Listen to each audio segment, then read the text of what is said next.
Eh bien, nous sommes très heureux de nous retrouver aujourd'hui encore sur ce Kikar, ce splendide Kikar à Musica au cœur de Jérusalem pour une nouvelle émission spéciale, été spécial Jérusalem. Et aujourd'hui, nous allons parler, on va dire, d'entrepreneuriat, on peut appeler ça comme ça, on peut parler même de réussite dans le domaine des affaires avec deux figures de Jérusalem qui sont très connues, que l'on n'a pas besoin de présenter.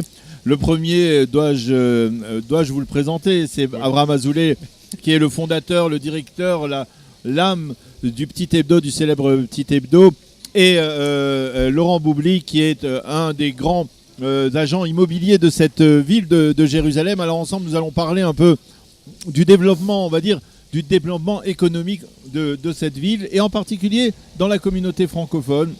Essayer de voir un peu s'il est possible de réussir même dans le monde des affaires ici à Jérusalem pour quelqu'un qui décide de faire son alia, les difficultés, les obstacles, les réussites. Et nous allons en parler avec vous. Alors messieurs, bonjour. Bonjour. Et la première question, je vais la poser à Abraham, à Babi. Abraham, on va se tutoyer parce qu'on se connaît depuis tellement longtemps qu'on va pas jouer le jeu. Tu viens pas de Toulouse quand même. Voilà, c'est ça. Je viens de Toulouse et on se connaît depuis pas mal d'années. Babi, lorsque l'on parle de réussite, par exemple à travers le média que tu as créé, le Petit Hebdo, c'est une réussite qu'il faut mener, qui ne va pas d'elle-même, qu'il faut entretenir, qui est difficile au début à démarrer, qu'il faut, on va dire, tout le temps renouveler. C'est pas quelque chose d'acquis et après on peut s'endormir sur des lauriers. Oui, en fait dans les affaires c'est toujours facile d'ouvrir une affaire. Le plus compliqué c'est de continuer, de l'entretenir et de la faire évoluer. Donc le Petit Hebdo a quand même déjà 17 ans. Mais je me rappelle des premières phrases. Le début. Des premières phrases qu'on m'a dit quand j'ai dit je vais créer un petit bulletin qui va un peu relier les communautés francophones, puisque tout a démarré à Jérusalem et que le Petit Hebdo a démarré qu'à Jérusalem. Après, il est allé vers le national, l'international. Mais on m'a toujours dit au départ, laisse tomber, ça n'a jamais marché. Et beaucoup de gens, quand vous créez quelque chose, vous disent laisse tomber ou vous décourage, et c'est très dur de créer une entreprise, de créer une initiative. De surmonter cette... Oui, il faut passer d'abord ce cap psychologique et après c'est le cap financier, gestion, idée, il y a tout ça. D'ailleurs Laurent pourra bien nous en parler puisque lui aussi c'est un vieux de la vieille, puisque de Jérusalem il a créé... Babi te renvoie la balle, toi aussi tu as réussi à créer une société, une grande agence immobilière qui est présente sur la place à Jérusalem. Et là aussi, les débuts, il faut avoir beaucoup de patience, il faut avoir beaucoup de détermination, un peu de chance. C'est quoi le secret de la réussite quand on est agent immobilier à Jérusalem ? Bon, la réussite, la réussite, c'est en fait une chose qu'on construit. Moi, ça fait exactement 22 ans que je fais de l'immobilier à Jérusalem. Quand j'ai commencé dans l'immobilier à Jérusalem, la première personne que j'ai rencontrée qui m'a employé m'a dit « Si tu veux réussir dans le business en Israël, il n'y a qu'une solution, c'est être sérieux. C'est-à-dire tu vas faire une affaire, deux affaires si tu n'es pas sérieux et tu vas sortir du marché. Si tu restes sérieux, honnête et clair envers tes clients, tu pourras continuer des années. » Donc en fait, moi je parle au niveau immobilier. L'immobilier, quand on entend le mot immobilier, on voit plusieurs sortes de choses. Je pense qu'il faut être patient. Parce que toute une affaire, c'est comme un fruit que l'on met dans la terre. Ça veut dire il faut la confiance des autres. Il faut entretenir exactement son nom et sa réputation. Donc c'est possible. Je pense que c'est possible et qu'en Israël, c'est possible de faire un business et sur du long terme. Alors, votre business, vos initiatives, elles ont été focalisées naturellement pour Babi, peut-être moins naturellement pour Laurent, mais autour de la communauté francophone, le public francophone, les Olim de France. Et là, je parle d'il y a 25 ans lorsque vous êtes arrivé, mais également aussi de maintenant. Est-ce que c'est un public qui est sérieux, sur lequel on peut compter, qui est difficile, avec lequel il est difficile de faire des affaires? Alors, je vais te répondre, et à Laurent. D'abord, le public francophone est très fidèle, surtout quand le journal est gratuit. Oui. Donc là, vous êtes sûr que tout le monde le prend. Et il y en a même qui en prennent 2 et 3. Allez savoir s'ils ne vont pas en revendre. Mais ça, au niveau du lectorat, le lectorat prend un journal gratuit. C'est comme ça. Après, il aime ou il aime moins, il critique ou il critique pas. En ce qui concerne le petit hebdo, il est quand même fidèle sur la table du Shabbat. Ça devient un centre de discussion puisque ce qu'on voit à l'intérieur, on dit « Ah, c'est pas vrai, il a ouvert celui-là. Ah, il a fermé. Ah, il va y avoir un spectacle. » C'est une sorte de radio, de lien au niveau de la communauté, quoi. Complètement. Les gens sont reliés grâce aux On va dire informations radio trottoir, qui sont à l'intérieur. mais ça n'aurait pas été suffisamment de honorable. potin, on va dire. Ouais. Et donc, à ce niveau-là, le lectorat est fidèle puisqu'il cherche des supports en français pour revenir un peu à la culture française, à la lecture française. Maintenant, quant aux clients... Est-ce que ça suffit? Non, ça ne suffit pas parce qu'il faut des clients. Et ce qu'on a développé au Petit Hebdo, c'est une clientèle complètement israélienne, en fait, mais qui cherche la clientèle française, qui cherche le public français. On n'a pas été dire les Français parlent au français, on a été chercher les commerces français qui ouvrent. On va chercher bien sûr les sociétés israéliennes qui veulent les clients français, la niche française. Et ça s'est vu beaucoup dans l'immobilier en particulier, à une certaine période, même si en ce moment c'est un peu descendu et que les promoteurs sont un peu revenus du monde francophone au niveau de l'immobilier. Mais tout ce qui est spectacle, culture, tout ça, les sociétés israéliennes veulent des Français, oui. Alors, pour ce qui est de l'immobilier, on a beaucoup parlé à une certaine époque, je vais parler probablement des années 2000, du début des années 2000, lorsque l'on a commencé à ressentir en France certains relents d'antisémitisme. Il y a eu une vague, peut-être pas encore d'Aliyah, il y a eu une augmentation d'Aliyah, mais en tout cas, il y a eu une vague d'achat d'appartements ici. Vous l'avez vécu, cette vague, c'était assez impressionnant. Racontez-nous un peu des... Regardez, en fait, il y a eu une vague, il y a eu plusieurs vagues. Il y a eu la vague des années 90 et après, il y a eu la vague de 2000 qui était un peu avec le bug informatique.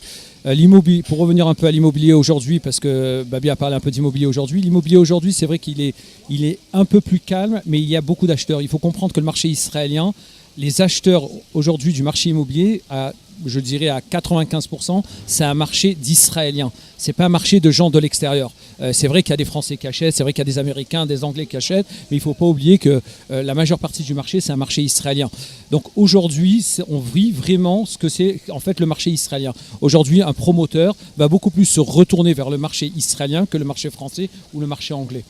Donc c'est un marché qui est en continuité, qui continue à monter, je le vois. Ouais. Je ne vois pas les prix descendre. On se pose des questions parce qu'on entend souvent à la télé, aux informations, pour ceux qui écoutent et qui suivent, que les prix baissent, que Moshe Carlon a fait baisser les prix. C'est de la désinfo, méfie-toi des infos. Regardez, je vais prendre un exemple personnel. Il vaut mieux attendre plutôt que d'acheter tout de suite. Regarde, en fait, je vois pas, personnellement, je ne vois pas de descente.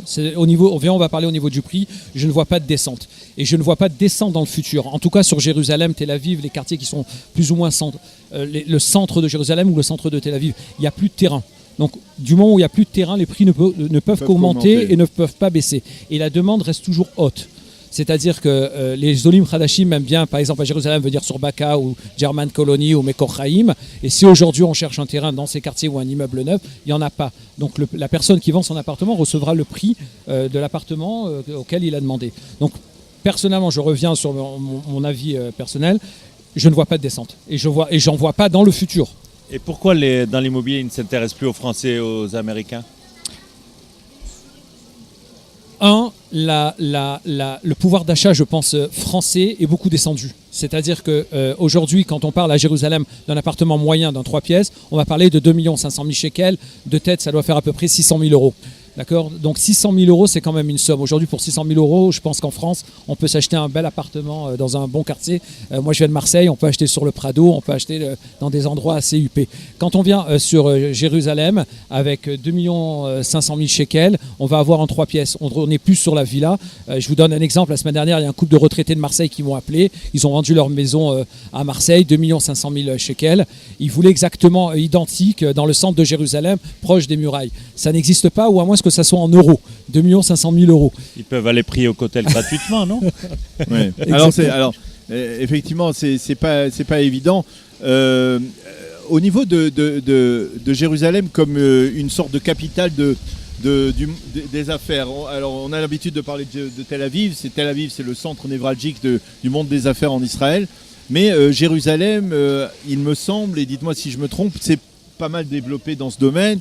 Il y a aujourd'hui le parc technologique de Malcha, il y a le parc technologique de Archotzvim, il y a différents parcs technologiques, il y a du high-tech. Il y a aussi. le centre de Jérusalem, Daniel, l'entrée de Jérusalem aussi qui se développe au niveau high-tech, où Nir Barkat va commencer à donner un droit de construction plusieurs tours à l'intérieur, à l'entrée de Jérusalem. À l'entrée de Jérusalem. Alors, est-ce qu'il y a il y a un développement au niveau des affaires, dans le monde des affaires, dans le monde du high-tech, oui.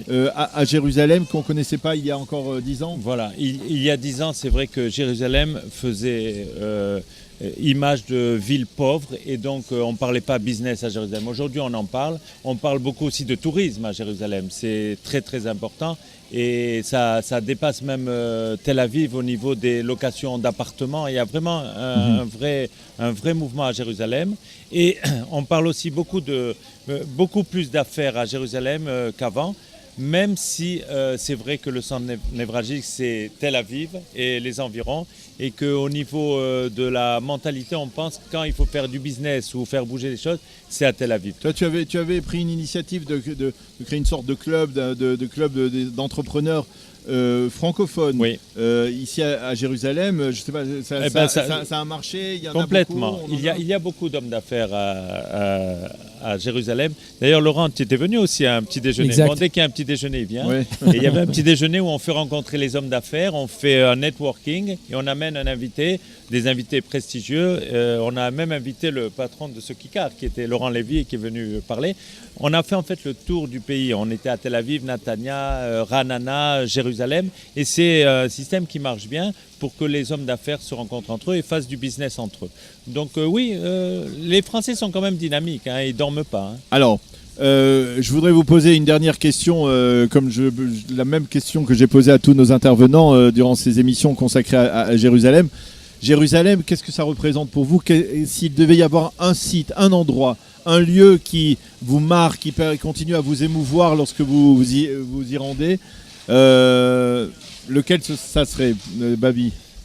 Moi, c'est la rue Ben Yehuda. Moi, j'aime la vie et le dynamisme dans la rue Ben Yehuda et les différences et les nuances entre tous les gens, autant les gens de l'étranger que les gens d'Israël. Les gens religieux, les gens plus orthodoxes, plus laïcs. Complètement. C'est le Beyachad qui me plaît et la Rehov Ben Yehuda et même ce Kikar, qui est quand même lié à la Rehov Ben Yehuda, c'est vraiment l'ensemble. À Jérusalem, c'est vraiment melting pot et c'est le côté le plus vivant de Jérusalem. Alors peut-être à Laurent, je vais peut-être poser une question plus ciblée. La plus belle maison de Jérusalem, c'est quoi? La sienne. Je pense que le plus beau quartier de Jérusalem, à ma connaissance, c'est Yemin Moshe. C'est le quartier en fait qui me paraît le plus représentant de Jérusalem. C'est un peu une histoire. C'est l'histoire. Le premier quartier en dehors des murailles. C'est le premier quartier en dehors des murailles. C'est aujourd'hui une construction. C'est des petites maisons basses. Je pense que quand je passe dans les rues de Yemin Moshe ou quand je vends à Yemin Moshe ou quand je montre à des clients à Yemin Moshe, je pense que c'est l'endroit pittoresque, c'est l'endroit réel de Jérusalem. C'est le vrai Israël. C'est là que se rassemble le Jérusalem historique avec les Chomot et le Jérusalem moderne. Exactement. On peut y rencontrer des journalistes, des peintres. Je pense que c'est l'endroit qui me touche aujourd'hui à Jérusalem. Eh bien, messieurs, merci beaucoup de nous avoir éclairé donc sur cette image de Jérusalem comme, on va dire, centre des affaires, du monde des affaires également, en matière de haute technologie, en matière et de nous avoir fait partager votre expérience dans ce monde des affaires. Merci beaucoup d'avoir été avec nous aujourd'hui sur Studio Kalita et bonne journée et bonne continuation. Shalom. Merci shalom. Kalita.